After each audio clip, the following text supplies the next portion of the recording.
Reliefs. There are three kinds of reliefs you can claim in an infringement suit, which are mentioned in section 108. You can claim injunction. Injunction is your ability to stop the other person.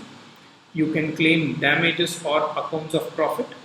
Now, this is tied to compensation in money, or you can claim some relief with regard to seizure or forfeiture or destruction of goods. All the infringing goods can be seized and they can be destroyed. So these three relief. The first relief is with regard to the future acts of the infringer.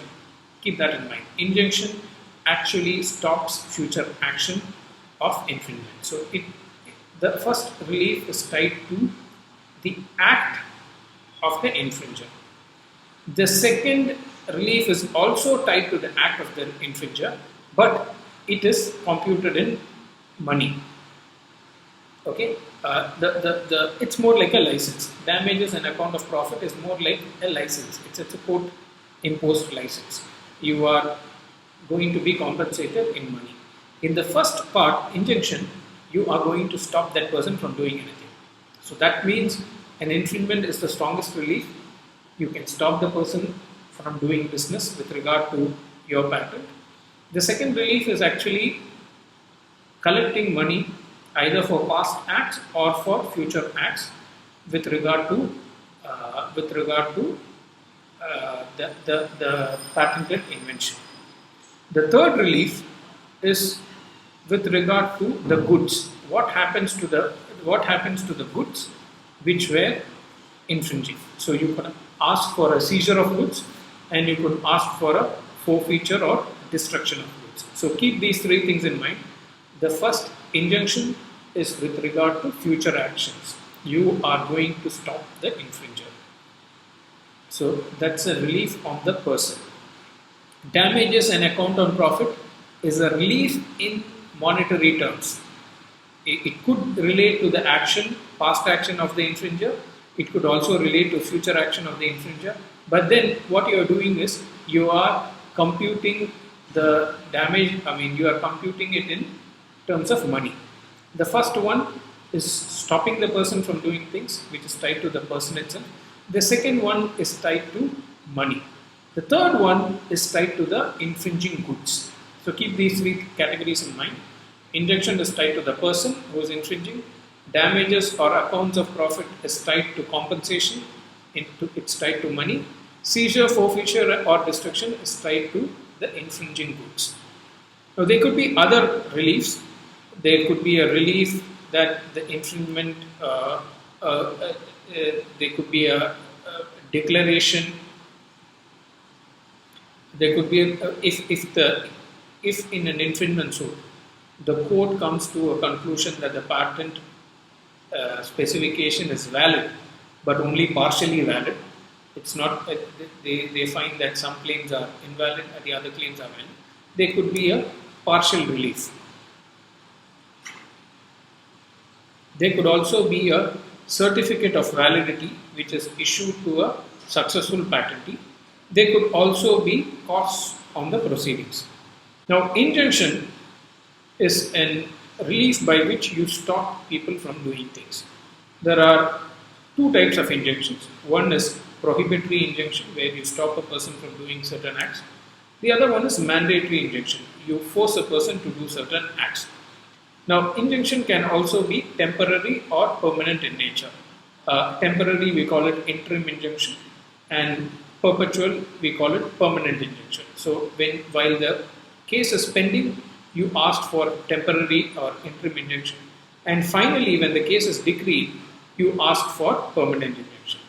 Injunction can also be claimed ex parte, which means when you file a case before notice is served on the other person, because there is an infringing act that is being committed, you can ask for an ex parte relief. When it comes to damages or accounts of profit, the plaintiff has to elect, the court has to order only one of them. Okay, you can either claim damages or accounts of profit, you can't claim both. So you have to elect. The act clearly says that The plaintiff has to choose. Now, court will facilitate disclosure from the defendant, so that only then you will know what you are entitled to as damages or account of profit.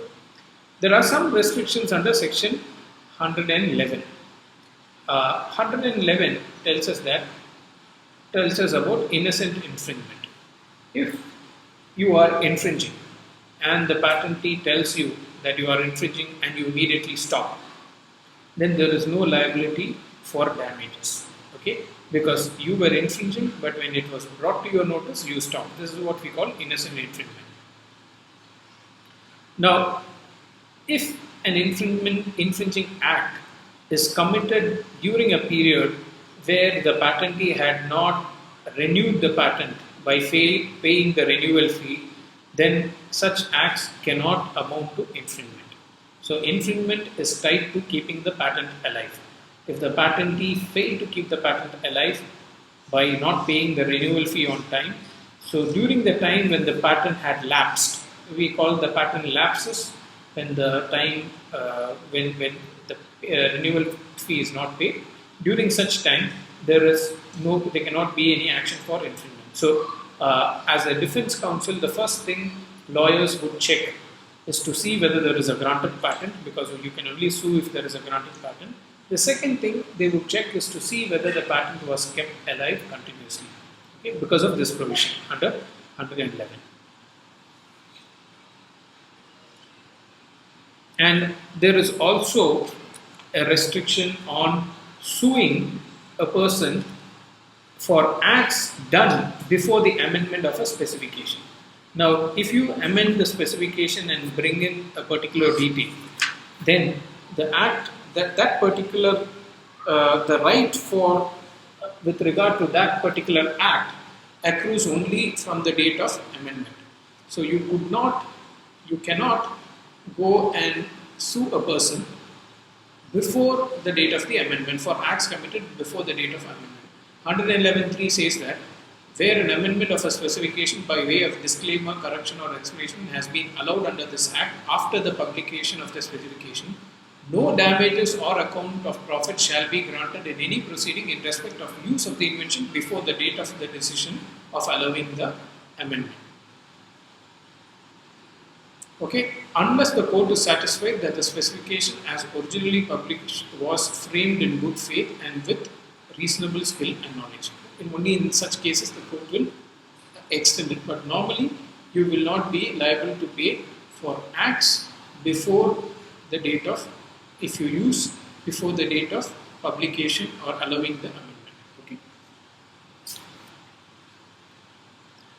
Now, with regard to seizure, forfeiture or destruction, the patentee can request for seizure, forfeiture or destruction of infringing goods.